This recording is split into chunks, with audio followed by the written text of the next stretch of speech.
So, guys, back here with another air gun review. Today it is of the Beeman Commodore S. It's the model 13615. It's in a 177. These come in 177, 22, and 25. Obviously, I have the 177 version.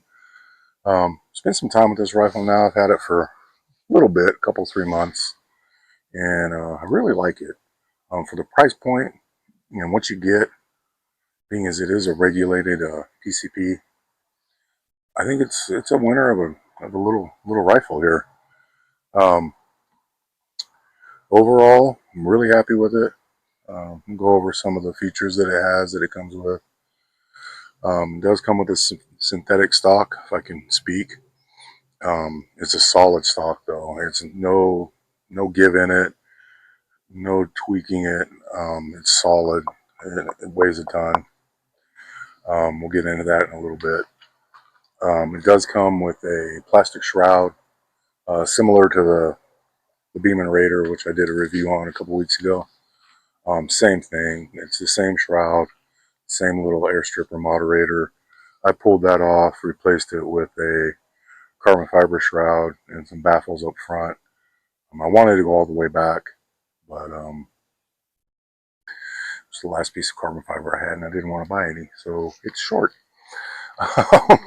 Comes with 2 magazines, same everything really, same equipment that the Raider comes with. It's like 2 magazines, no fill probe because it does come with the Foster fitting up front, which is a huge bonus in my opinion. A few Allen keys, miscellaneous O-rings. That's about it. A little bit of documentation on the do's and don'ts, and I think a warranty card. Other than that, it's pretty bare bones what you receive with it. It is regulated. Out of the box, it was at 150 bar, which is ridiculous for a 177. Unless you're pushing some seriously heavy slugs or pellets, which I don't. It is adjustable, but you have to take it out to adjust it, which I did. It's currently at about 1500 psi, which is kind of the sweet spot for me.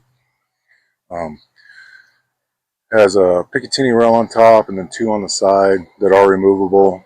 Obviously, I removed them. I don't have them on there currently. Comes with a metal adjustable 2-stage-ish trigger. It's not bad. It's the same one that Beeman always uses. You can do a roller bearing mod on it. Look it up on YouTube. I think Walnut and Steel channel, the guy who does the Walnuts and Steel channel, he does a pretty good overview of how to do it and what you need. You have a little bit of a plenum behind the regulator. I'm guessing it's really small, maybe 10 cc's, if that. And on that, this varies a little different from the classic Beeman Underlever, as being as it comes with the air tube is significantly longer. I think it was to make room for the regulator. The barrel, I believe, is 2.5 to 3 inches longer also. Threaded 1/2 by 20 on the barrel, so you can put your favorite moderator on there or do some shenanigans like I did. There's a guy on Airgun Nation forum. He sells them on eBay. Kendrick is his last name, I believe. He's like a world field target champ or something. I mean, yeah, he's been around. He makes a little baffle moderator that you can use on the original one, the original plastic baffle or shroud that this comes with, and it only adds like 1.5 inches. I think they're like $30 on eBay. I'm kind of really wishing I went that route. I might go that route anyways, just to shorten this up, because the barrel ends like right here, and I have all this just kind of sticking out. So I may end up going that way with it eventually. I don't know yet. I hate spending money. I'm a cheap bastard. So it is an underlever. You cock it from here. I like underlevers. I like the cocking. It doesn't lend itself well to bench shooting. If you're on a rest or your bags or you're in anything to shoot with, you have to remove it to cock it each and every time, which is kind of a pain in the butt. For that reason, I went ahead and added a Picatinny to the bottom of it so I could put some bipods on there. I just drilled out some holes, put some screws in there. You have about probably close to an inch of play underneath the air tube, and I just put some washers and a couple nuts on there, and it's been rock solid since I put it on there. Actually works really good. Caveat to that though is even with this setback as far as it'll go, these are the only bipods that I had that would allow it to fully engage and cock. These are Accutech knockoffs, like Accutech Atlas. I'm not 100% sure. Like a $400 bipod, but these are like Chinese knockoffs of it. It works, and it's the only ones I found that could fit it. I threw a little 2x10 Banshee Monstrum, I think that's how you say it, on top of it. I'm kind of really gearing towards LPVOs and MPVOs on air guns these days. My whole career I shot an LPVO, so that's what I've always used. That's what I'm used to. Get a lot of, you can't use those on air guns because you have parallax error. If your cheek well is the same each and every time and your head position's good, you don't have parallax issues. I have no problem shooting precision shots out to 100 yards. Anything beyond that might get a little sketchy, especially on low power ones. But I can, yeah. So don't be afraid to try something like that. And they're lightweight. Onto the weight. This gun currently, as it sets with this scope, without the bipods, is 8.9 pounds. It is heavy. It's not the heaviest thing out there, but it's heavy. I can walk around with it all day, but I'm like a big ass dude, so it doesn't really bother me. I'll probably end up getting a sling for it regardless, but that's something to keep in mind. I think it's like a pound heavier than the wood version. The wood version's a beach stock, so it's relatively light. But just kind of goes to show how thick and heavy this stock actually is. It's like I said, it's a really good stock. The only downside to this when I first got it, and it's kind of plagues Beeman in general, has to do with their hammer design. But this thing had horrible hammer bounce, really, really bad, like to a point where I was getting 30 shots per fill, which is ridiculous on a 3,500 psi, air tube. I remedied that by cutting off 2 or 3. I started with 1, cut off 1 coil off the hammer spring, checked it, cut off the second. I think I went either another half a coil or a full coil off of it. Being as it's regulated, you don't need a ton of hammer force to open the valve up, because it's setting at 1500 psi, what I have it now. So you don't need a ton of hammer spring in there to slap that valve pin to open it. And now, I don't know if you can hear it or not, but I have, basically a free flight hammer. I have maybe a 1/4 inch, maybe even a little more, to where the hammer is just not even touching the spring. So it eliminated the hammer bounce completely. Now I'm getting roughly 60 shots. But the pressure that it comes off of, I have this running at like 860 feet per second. And the pressure that it comes off of at 1500, it stays right around 860 for another 10 to 12 shots before it really starts dipping down. So in reality, I'm getting 70 shots, 72 shots, but 10 to 12 of those are off the regulator. But I'm getting a solid 60 on the regulator. The regulator in this gun's okay. It's the same one I put in my other one. It's the same one that's in the Beeman Raider. They're decent for the money. I mean, they're $40. What do you expect? They do regulate the air. They're not going to give you a extremely tight spread, but it's significantly better than no regulator by a large, huge margin. Like it fluctuates between like 870 and 860, dips down maybe to 855 here and there. Nothing that's going to throw you way off unless you're shooting way out there. Then it goes on its little runs where it's just dead on for 10 or 12 shots. So it might still be breaking in. I don't know. I mean, it shouldn't. There's probably 1,000 pellets through this thing at this point in time. What else? Oh, it has a built-in mag holder if you care about that kind of thing. Um, Personally, the mags are so small you can just throw them in your pocket. I don't, it's a nice touch, I guess, for the money. Just a little something extra in there. I'm trying to think of anything else. It has a cheek cover for the breech, not really a riser. I'm sure if you wanted to, you could fabricate something that would actually be a cheek riser. But it doesn't really come with one. It's just kind of covered, plastic cover that covers the breech up. It has these in the bottom of it. I think they're supposed to be like QD mounts for slings, but they're not. I don't know if it was just weight reduction or what. Um, I actually thought about threading this one and rigging up a monopod for the shooting off a bench, but I don't know if I'm going to do that or not. Kind of like it the way it is, personally. But other than that, other than the hammer bounce, this thing was money out of the box. Not super pellet picky. It has about 3 or 4 pellets that shoots really well. The rest it does okay with. It, I've had a couple that were just garbage, but they were like cheap pellets that are garbage in pretty much every gun.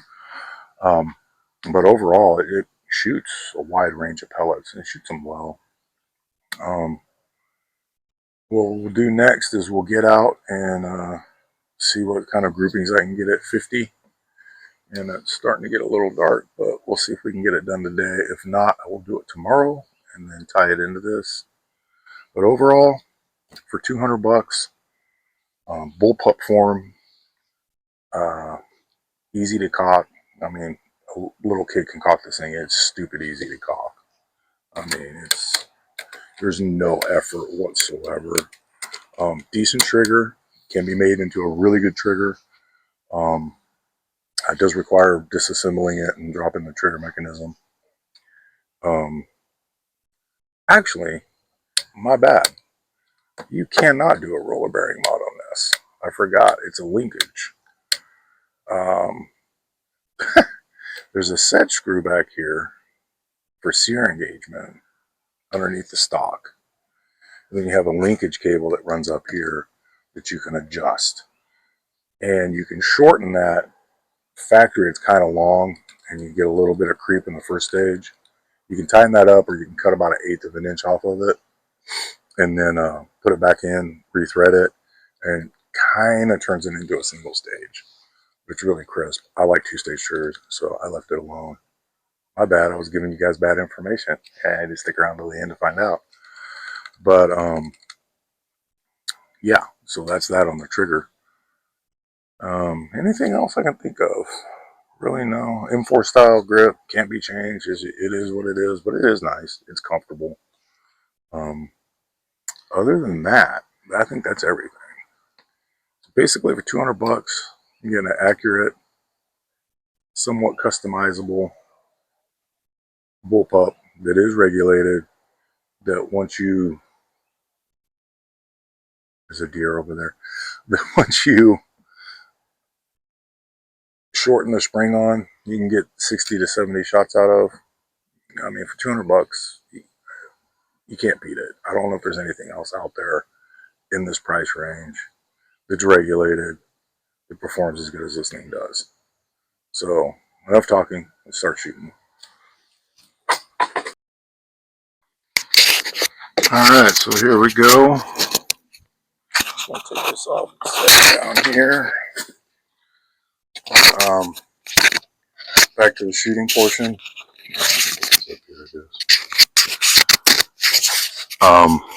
We'll be shooting rifle premium 177 8.33. We'll be shooting down at 50 yards. We got some targets set up down there. And let's see how we do. If this goes well, I do have a target out there about, it's one of those squirrel flipper flopper targets. It's about 77 yards, I believe. Some crap like that. Anyways, we're going for the middle left target.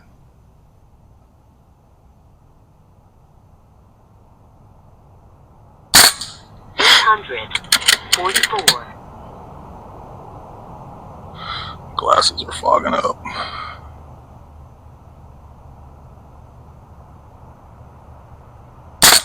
837.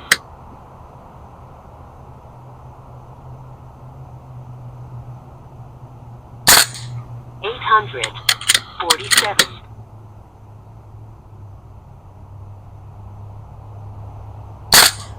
849.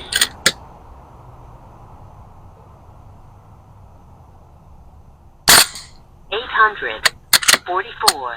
Alright, so there's one 5-shot group. It's pretty good. Pretty much all of them touching. So we'll move over, shoot one more just to verify, and then we might take it out to 70. Let's call it 75 yards.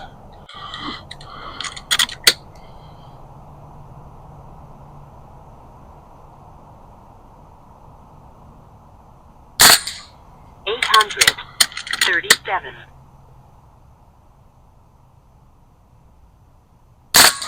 844. That was totally on me. 844. She's climbing.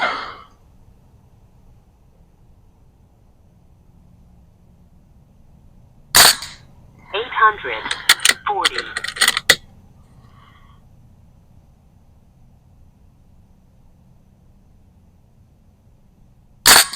837. Not bad. First one was a little bit better. I got two more, so let's just put them in there.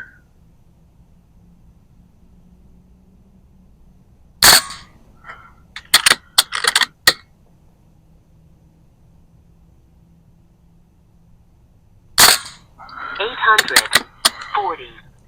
Said $200. Regulated.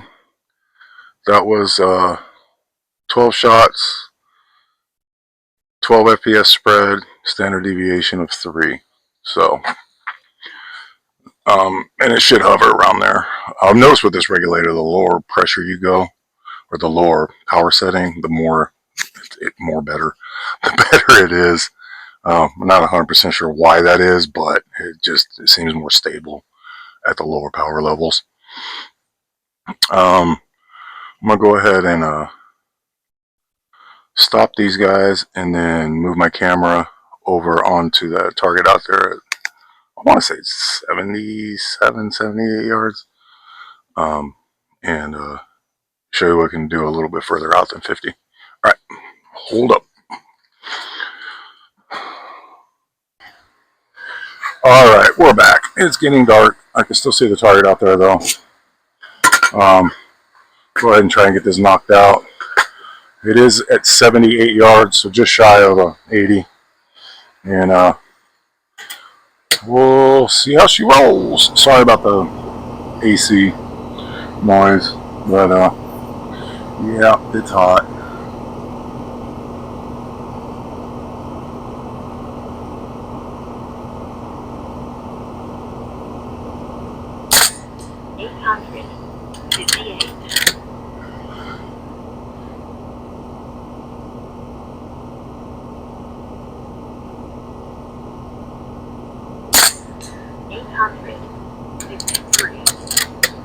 I think that hit it.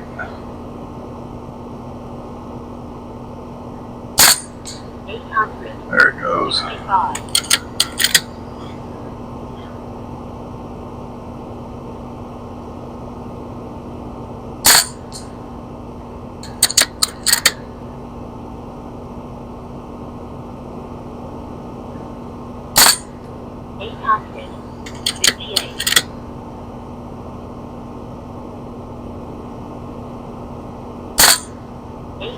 Out. Well, there you have it. At basically 80 yards. It's pretty accurate. I feel comfortable 75 yards and in. I have a feeling if I stretched it and found the right pellet, I could shoot at a higher speed. I could get it out to 100 pretty effectively. But what can you say?